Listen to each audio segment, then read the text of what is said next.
morning, students. How are you today?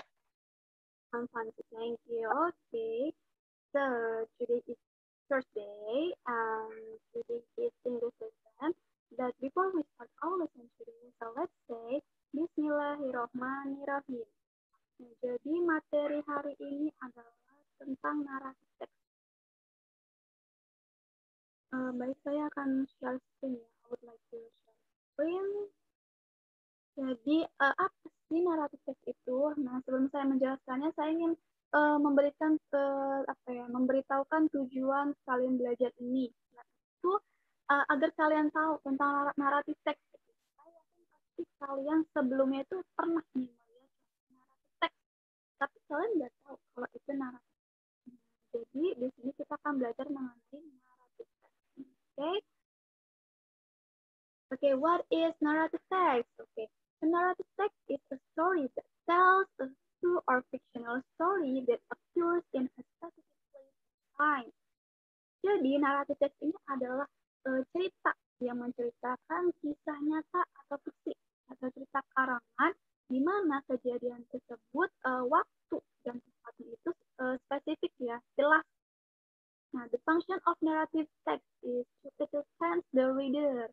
Jadi fungsi dari naratif teks ini adalah untuk menarik perhatian si pembaca. Okay. Next, there are generic structures of narrative text. Okay, the first is orientation. Orientation is about the opening paragraph where the characters of the story are introduced. Jadi orientation ini biasanya ada di paragraf pertama karena orientation ini menceritakan di mana cerita itu terjadi, menceritakan siapa aja nih karakternya gitu. Jadi dia itu adalah openingnya, menjelaskan siapa sih pemerannya, di mana lokasi ceritanya.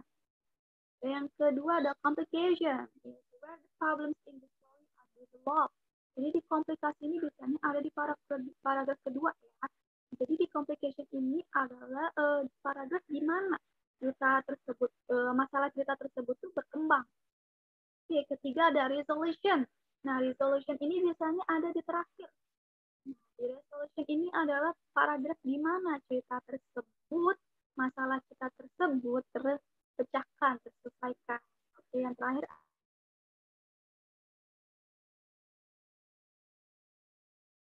kode atau reorientation. Ini biasa tidak will hold to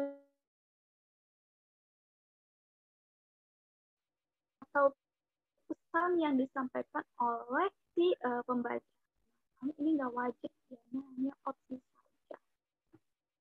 Oke, next ada language features. Jadi ada beberapa bahasa yang harus digunakan pada naratif teks ini.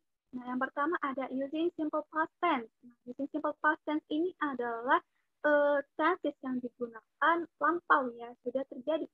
Jadi naratif teks ini menggunakan simple past tense karena naratif teks ini menceritakan kejadian yang sudah terjadi lampau. Nah, contohnya adalah killed, drunk, and etc. Oke, next using adverb of time. Using adverb of time ini adalah adverb waktu ya, yaitu waktu past, waktu yang sudah lampau. Contohnya ada once upon a time, one day, and etc. Oke, next ada using time conjunction. Using time conjunction ini adalah kata waktu penghubung. Jadi contohnya seperti misalnya ada dua kalimat. Ini pasti kan membutuhkan kata penghubung ya.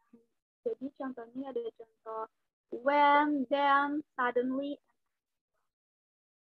Okay, next using specific character. Nah, the character of the story is specific, not general. Jadi di naratif teks ini karakternya ini atau pemainnya harus spesifik, harus jelas. Contohnya cerita Cinderella. Nah, karakternya ini ya si Cinderella. Atau cerita Snow White. Ya, karakternya ada Snow White. Atau mungkin cerita Alibaba, karakternya adalah si Alibaba dan masih banyak. And next, using action verb. A verb that shows an action. Jadi action verb ini adalah kata kerja yang ada aksinya. Contohnya ada killed, duck, walk, and etc. And the last, using direct speech. It is to make the story lively. Direct speech ini adalah kalimat langsung. Seperti saya sedang berbicara ini, itu namanya direct speech. Nah, tujuan adanya direct speech ini adalah agar si cerita ini terkesan nyata, terkesan hidup. Contohnya, Snow White says, "My name is Snow White." The direct speech uses present tense. Okay. Next, there are 5 kinds of narrative text. The first is folktale. Folktales ini adalah cerita rakyat. Di Indonesia pun juga banyak ya cerita rakyatnya. Ada cerita tentang tentang Danau Toba dan macam-macam. Contohnya ada tentang Mia and the Forest Demon. And the second is fairy tales. Pasti kalian sering nonton film-film fairy tales karena film-film barat ini banyak ya tentang dongeng, fairy tales. Contohnya kayak Cinderella, Snow White itu fairy tales. And the third is myth, mitologi atau tentang mitos-mitos, cerita mitos-mitos. Nah, mitos-mitos itu adalah cerita cerita yang belum pasti nih sebenarnya ada. Contohnya ada The Story of Pegasus. And the fourth is fable. Fable ini ada cerita hewan. Contohnya ada The Tortoise and the Eagle.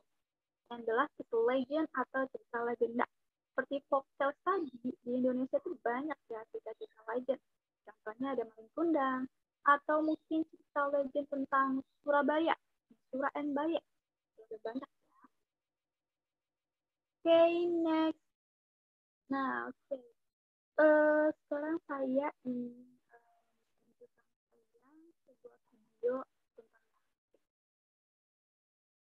okay, the title is The Princess and the Pea.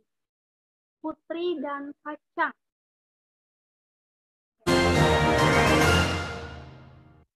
The Princess and the Pea is an interesting story. Nice to people. And don't hide your vegetables under the bed.